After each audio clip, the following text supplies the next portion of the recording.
잠깐만 상상해 보자고요. 만약에 태양이 1시간 동안 사라져 버린다면 어떻게 될까요?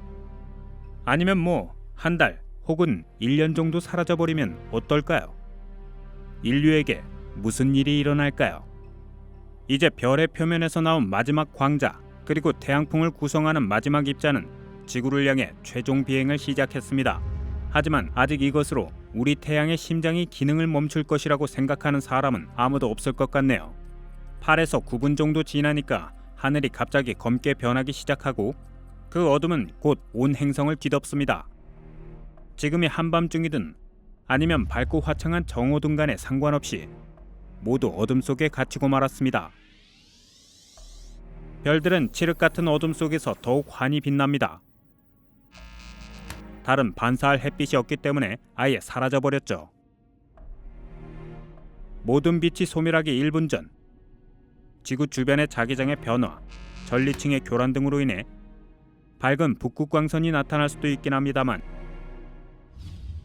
가장 최악의 결과는 광합성 과정의 완전한 중단입니다.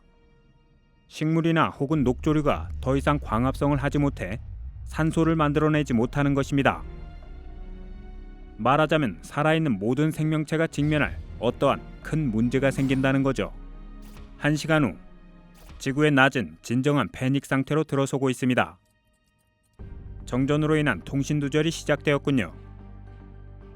어느 지역이든 간에 온도가 몇 도씩 떨어집니다. 지구의 표면은 천천히 식어갈 것입니다. 하지만 아직 지구 내부에서 나오는 열에 의해 계속 데워지고 있죠. 24시간 후 새벽이라는 건 이제 존재하지도 않고 존재할 수도 없게 됩니다. 공황과 혼돈으로 전 세계가 공포에 떨겠네요. 게다가 각 나라의 정부는 상황을 거의 통제하지 못하는군요. 사람들은 대규모 전력과 수도 공급 중단에 대처하면서도 도대체 무슨 일이 있는지 알아내려고 합니다. 지표면의 온도는 섭씨 5에서 7도까지 떨어져 현재 약 15에서 20도 정도가 내려갔습니다. 즉 화씨 41에서 45도 정도에서 30도 정도로 뚝 떨어진 것입니다. 어떤 생물은 벌써 죽어가네요. 그러나 다행히 아직 바다 생물들에게는 거의 큰 변화가 없습니다. 7일이 지나도 여전히 깜깜합니다. 지구 평균 온도는 영하 17도 정도로 뚝 떨어집니다. 화씨로는 1도 정도입니다. 하지만 지질의 결함이 있는 지역은 지열 에너지 덕에 여전히 조금은 따뜻합니다.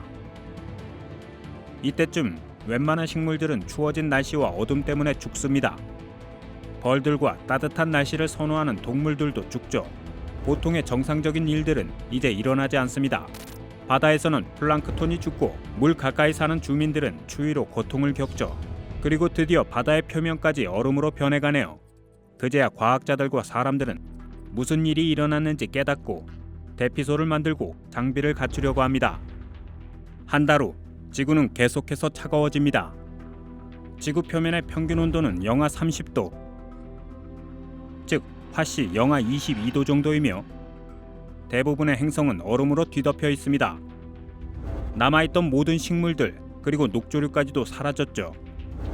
여전히 침엽수 같은 일부 나무는 연명하고 있지만 그것도 햇빛이 부족하니 산소를 만들어낼 수는 없습니다. 사실상 대부분의 생명체들이 죽은 거죠. 그러나 신기하게도 일부 박테리아는 정상적으로 생활을 계속하고 있습니다. 뿐만 아니라 지열이 남은 온천 근처나 물 안에서는 몇몇 남아있는 생물들이 삶을 이어갑니다. 이제 바다 표면의 얼음의 냉각 속도는 늦어집니다. 그리고 해양 지질 구조상 단층과 지열의 근원이 되고 있는 지역에서 자연적으로 가열되고 있는 물은 여전히 따뜻하죠. 마지막 남은 인류는 지구의 중심부, 즉 지구를 태우는 마지막 에너지가 잔존하는 지하나 심해 서식지로 이동합니다.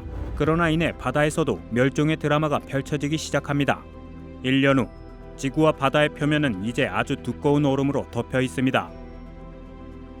캘리포니아 공과대학인 칼텍의 데이비드 스티븐슨 교수에 따르면 지구 표면의 온도는 영하 40도까지 떨어질 거라고 합니다.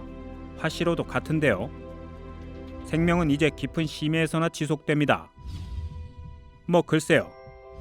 또 아이슬란드처럼 많은 지질학적 활동을 하는 곳에서 살아남은 그룹이 있다면 또 다른 가능성도 있겠습니다. 스티븐슨 교수는 지구의 표면이 약 영하 160도가 될 때까지 앞으로도 수천 년 동안 계속해서 냉각될 것이라고 믿고 있습니다. 화씨 영하 256도 정도인데요. 그 시점이 된다면 사실상 지구에서는 생명체의 존재는 그야말로 불가능하게 되죠. 태양의 중력을 잊지 마세요. 태양이 갑자기 사라져버린다면 그 중력이 여전히 남아있을 수는 없을 테니까요. 만약 태양이 행성들과 다른 천체들과의 궤도를 유지해주지 않는다면 행성들과 소행성들은 우주 공간으로 날아가 버릴 것이고, 그렇게 되면 그들 중 일부는 서로 충돌할 게 분명합니다. 그중 하나인 지구 또한 소행성과 해성들, 그리고 방사능이 가득 찬 더 깊은 우주를 떠돌다 다른 행성과 충돌하게 되거나 심지어 언젠가는 블랙홀의 중력 속으로 빨려 들어갈 겁니다. 지구가 매우 오랜 시간 동안 우주를 떠돌다 새로운 태양을 찾아 다른 항성계에 편입될 가능성은 거의 없다고 보시면 됩니다.